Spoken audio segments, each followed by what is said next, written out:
Hi అందరికీ welcome back to our channel A to Z life thought. So videos delay అయిపోయినాయి, ఏమనుకోకండి. So ఇంకా ఇవాళ వీడియో పొద్దున్నే సూర్యుడిని అలా చూస్తుంటే మనసు చాలా ప్రశాంతంగా అనిపిస్తుంది కదా. చూడండి ఎంత షైనీగా ఉన్నాడు సూర్యుడు. సో ఇంకా చలికాలం కాబట్టి ఆబ్వియస్గా సూర్యుడు వస్తేనే బయటికి రావాలనిపిస్తుంది. అంతకుముందు బయటికి వస్తే చలికి వణికిపోతాము.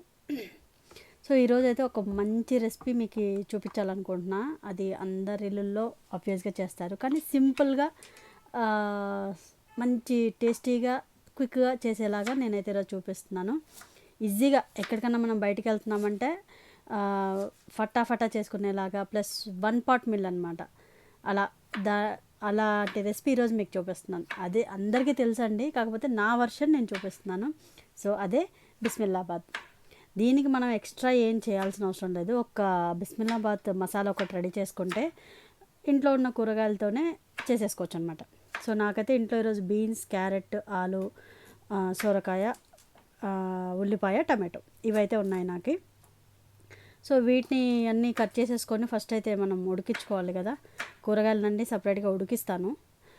అలాగే ఒక గ్లాస్ పప్పు, ఒక గ్లాస్ కందిపప్పు, కొద్దిగా పెసరపప్పు, ఎక్కువ తీసుకోవద్దు, పెసరపప్పు కొద్దిగా తీసుకోవాలి. సో అవి ఆల్రెడీ నేను కుక్కర్లో పెట్టేశాను. సో అదేం చూపించలేదు. ఒక గ్లాస్ రైస్కి ఒక గ్లాస్ రైస్ తీసుకుంటే 1/2 గ్లాస్ కందిపప్పు తీసుకోవాలి. దానికి 1/4 కన్నా తక్కువ పెసరపప్పు తీసుకోవాలన్నమాట. సింపుల్ అంతే. ఇంకా ఈ కూరగాయలను అయితే కట్ చేసేసుకొని సింపుల్గా చేసేసుకుందాం. ఇప్పుడైతే క్యారెట్ని అయితే రెడీ చేసుకుంటున్నాను అనమాట. సో మీకు ఎంతమందికి ఇష్టం బిస్మిల్లాబాద్? నాకైతే చాలా ఇష్టము. ఇట్లాంటి నేను ప్రెగ్నెంట్గా ఉన్నప్పుడు నాకు చాలా క్రేవింగ్ ఉండింది బిస్మిల్లాబాద్ తినాలని చెప్పేసి. అట్ లాస్ట్గా తినలేకపోయాను, కానీ చాలా ఇష్టం నాకు బిస్మిల్లాబాద్ అంటే. సో మీకు ఎవరికైనా అలా బిస్మిల్లాబాద్ అంటే ఇష్టం ఉందా? నాకు కింద కమెంట్ చేయండి మర్చిపోకుండా. ఈ బిస్మిల్లాబాద్కి మంచి కాంబినేషన్ ఏంటంటే, ఒకటి మనకి మిక్చర్ బూందీ అన్నా ఉండాలి, లేదంటే అప్పడం అన్నా ఉండాలి. ఇవి ఉంటే మాత్రం ఫుల్గా తినేయచ్చు. సో ఇంక ఇక్కడ నేను కూరగాయ ముక్కలను ఉడకబెట్టుకోవడానికి కొద్దిగా నీళ్ళు పోసేసి స్టవ్ పైన పెట్టేస్తున్నాను. సో అవి ఉడికే లోపల మన పప్పు కూడా రెడీ అయిపోతుంది. అన్నం పప్పు కలిపి మిక్స్ చేసి ఉడకబెడుతున్నాం కదా, సో అది కూడా కంప్లీట్ అయిపోతుంది. నాకు తెలిసి ఆల్మోస్ట్ అందరికీ ఇష్టం ఉంటుంది. మామూలుగా అయితే కర్ణాటకలో ఇది ఇంకా సూపర్గా చేస్తారు. సో అదేవిధంగా నేను కూడా నేర్చుకున్నాను అన్నమాట బాగా చేయడం కోసం. ఇంతకుముందుకు నేను ఒక హోటల్లో తిన్నాను అనమాట. ఇది మనకి హైదరాబాద్లో ఉంటే తెలుస్తుంది. తార్నాకలో ఒక హోటల్ ఉందన్నమాట మనకి సర్కిల్లో.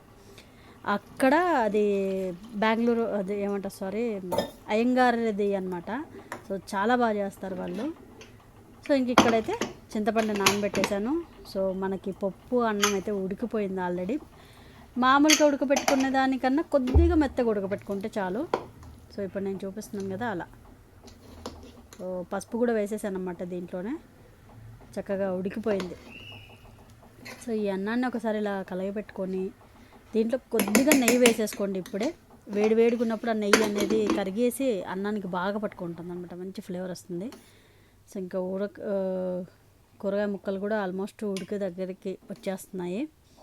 వాటిని కూడా చూసేసుకుంటే చాలా ఈజీ అండి.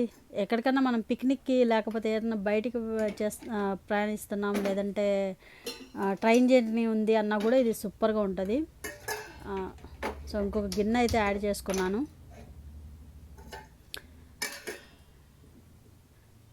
యాడ్ చేసేసుకొని ఇప్పుడు దాంట్లో కావాల్సిన పోపు అవన్నీ రెడీ అయితే చేసుకుంటున్నాను.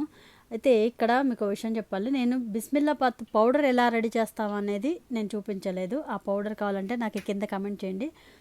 చాలా ఈజీ, చాలా అరోమా, మంచి స్మెల్ అన్నట్టుగా ఉంటుంది. అంత మంచి స్మెల్తో గుమగుమలాడే బిస్మిల్లాబాద్ రెడీ అయిపోతుంది ఈరోజు. సో ఇంకా పోపులోకి పల్లీలు, జీలకర్ర, ఎండుమిర్చి, పచ్చిమిర్చి కొన్ని, కరివేపాకు. ఈ బిస్మిల్లాబాద్కి స్పెషల్ అన్నమాట. పల్లీలు చాలా బాగుంటాయి, తింటుంటే మంచిగా మనకు పంట కింద తగులుతూ ఉంటాయి అన్నమాట. ఇంకా మీ దగ్గర గుమ్మడికాయ ఉంటే వేసుకోండి. అదిరిపోయిద్ది టేస్ట్ అయితే. నేను చెప్తున్నా, ట్రై చేయండి ఇంట్లో. సూపర్ అంటే సూపర్ టేస్ట్ ఉంటుంది. కాకపోతే ఇది క్వాంటిటీ చేసుకునేటప్పుడు చాలా జాగ్రత్తగా చేసుకోండి, ఎందుకంటే చాలా ఎక్కువ క్వాంటిటీ అయిపోతుంది అన్నమాట. మనకు కూరగాయలు ప్లస్ ఇవన్నీ వేస్తాం కదా, అవన్నీ వేసినప్పుడు ఎక్కువ అయిపోతుంది అన్నమాట క్వాంటిటీ. సో ఇప్పుడు నేను చేసిన క్వాంటిటీ అయితే దాదాపుగా 6 మెంబర్స్కి అయితే 6 మెంబర్స్ అయితే తినగలరు, అంత చేశానమాట ఒక గ్లాసు బియ్యంతో. సో ఇంకా చింతపండు రసం కూడా వేసేసాను. సో ఇవన్నీ ముందనే వేసేసుకుంటాను అనమాట. దీంట్లోకి కారం, పసుపు అవి కూడా వేసేసుకుంటున్నాను. ఈ కారం పసుపు అనేది మీ టేస్ట్ని బట్టి అండి. కారం పచ్చిమిర్చి వేసాను, ఆల్రెడీ ఎండుమిర్చి వేసాను, ప్లస్ ఈ పౌడర్లో కూడా ఇప్పుడు వేసాను కదా నేను. ఇది ద బెస్ట్ కీ అని చెప్పొచ్చు బిస్మిల్లాబాద్ రెసిపీకి. ఆ పౌడర్ అనేదే చాలా మెయిన్ ఇంగ్రీడియంట్ అనమాట. సో అదైతే వేసాను, కలిపాను. సో కలిపిన తర్వాత మన కూరగాయలు ఉన్నాయి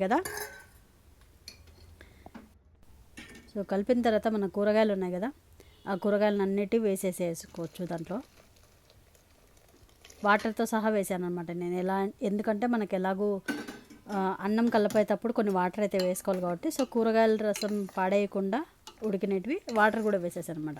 సో ఇంకా వాటర్ పడతాయి మనకి, ఎందుకంటే ఇదంతా మరిగిన తర్వాత మనం రైస్ కూడా వేసేసి ఇందులో సో మరుగుతుంది. సో ఇది మంచి టేస్ట్ వస్తుందన్నమాట. కొంచెం చిన్న బెల్లం ముక్క వేసుకోండి, ఇంకా ఉంటే కరివేపాకు కూడా కొత్తిమీర కూడా వేసుకోండి. ఇదైతే రెడీ అయిపోయింది. ఇంకా నేను రైస్ని అయితే దీంట్లోకి యాడ్ చేసుకోవాలన్నమాట. ఒకసారి కలిపెట్టుకుంటే ఆ పులుసులో కూడా మనకి ముక్కలు అనేది కొంచెం ఉడకాలి. మనం ఇంట్లో సాంబార్ వేరు, అన్నం వేరు వేసుకొని తింటుంటాం కదా, కానీ ఈ బిస్మిల్లాబాద్ స్పెషాలిటీయే అది. సాంబార్ రైస్ లాగానే ఉంటుంది, కానీ ఇది ఒక వెరైటీ టేస్ట్ అయితే ఉంటుంది అనమాట. సో ఇంకా అన్నం అయితే వేసుకుంటున్నాను అనమాట వాటర్లో, అన్నిటికీ సాంబార్లోకి అనమాట. అయితే మిక్స్ అయితే చేశాను కదా, దాంట్లోకి అన్నం అంతా వేసేసుకొని మంచిగా నెయ్యి అయితే వేయాలండి. నెయ్యి వేస్తే అసలు ఆ టేస్టే వేరు ఉంటుంది. చూడండి ఇలా అయిపోయింది.